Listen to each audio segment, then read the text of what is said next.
नमस्कार दोस्तों, सृष्टि vision channel में आपका स्वागत है। मैं जगन्नाथ ठाकुर। एजुकेशनल वीडियो देखने के लिए लाइक, सब्सक्राइब और शेयर करें सृष्टि विजन। दोस्तों, आज के इस वीडियो में हम वर्ग और वर्गमूल में करने वाले हैं गणितीय प्रतिरूप के द्वारा दो क्रमागत वर्ग संख्याओं के बीच संख्याएं ज्ञात करना जो वर्ग संख्याएं नहीं है।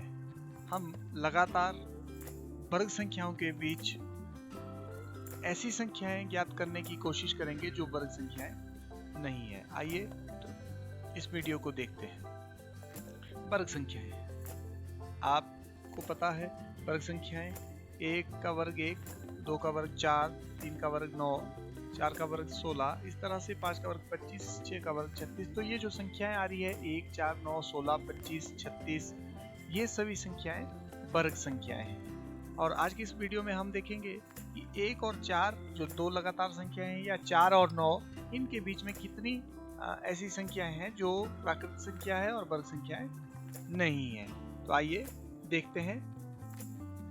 सबसे पहले 1 के वर्ग और 2 के वर्ग। 1 का वर्ग 1, 2 का वर्ग 4। तो 1 और 4 के बीच में दो संख्याएं हैं, 2 और 3, जो वर्ग संख्याएं नहीं है। ठीक इसी तरह से 2 के वर्ग और 4 के वर्ग के बीच में 4 संख्याएं, 4 और 9 के बीच में 5, 6, 7 और 8। इन दोनों में जो 2 का वर्ग और 3 का वर्ग, ये 4 और 9 है, ये सम्मिलित नहीं है। इसको छोड़कर 4 संख्याएं इसके बीच में है।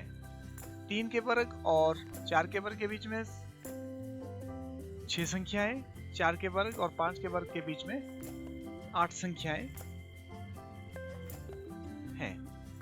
तो आपने देखा कि एक निश्चित क्रम के अंतर्गत ये संख्या आ रही है। तो इस पैटर्न को ढूंढने की कोशिश करते हैं और इसमें एक पैटर्न बनाने की कोशिश करते हैं। आइए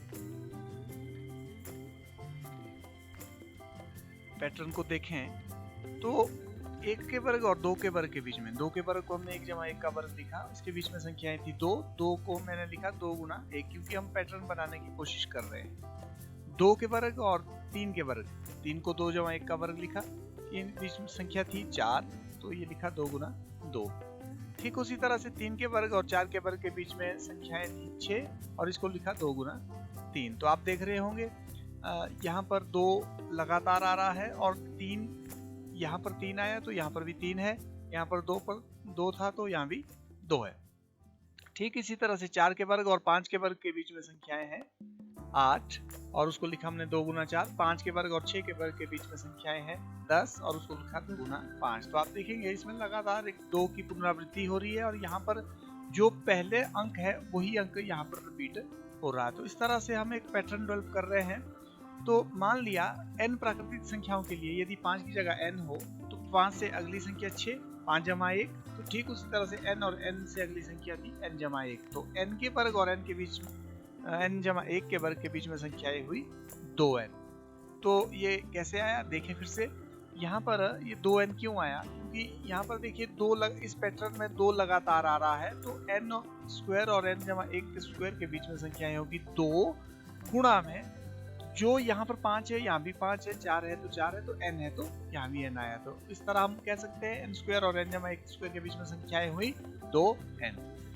आइए अब 2 अंकों के वर्ग के बीच में संख्याओं को ढूंढने की कोशिश करती है इस पैटर्न के माध्यम से जो हमने ढूंढा। 9 और 10 के बीच में संख्याएं ज्ञात करनी हो तो हम 9 का वर्ग लिखेंगे और 10 का वर्ग लिखेंगे। अब इन वर्गों के बीच में संख्या ढूंढने के लिए हम 10 को लिख रहे हैं 9 जमा 1 का वर्ग, ताकि ये हमारे पैटर्न से मेल खाए। तो n इसमें 9 आ गया। तो अब हम जानते हैं n के वर्ग और n जमा 1 के वर्ग के बीच में संख्याएं 2n। तो इस तरह से 9 के वर्ग और 9 जमा 1 स्क्वायर के बीच में संख्याएं होगी 2n, क्योंकि ये n है, n की जगह 9 है। तो 9 और 9 जमा 1 के बीच में संख्याएं हुई 2n। तो इस तरह हम कह सकते हैं 9 का वर्ग और 9 जमा 1 10 के वर्ग के बीच में कुल संख्याएं हुई 2 गुणा 9। तो 2 गुणा 9 का मतलब हुआ 18। तो इन 9 के वर्ग 81 और 10 के वर्ग 100 के बीच में 18 प्राकृतिक संख्याएं हैं जो वर्ग संख्याएं नहीं है। तो इस वीडियो को देखने के लिए बहुत बहुत धन्यवाद। चैनल को सब्सक्राइब करने के लिए लॉगो पर क्लिक करें। आपका वीडियो देखने के लिए फिर से बहुत बहुत धन्यवाद।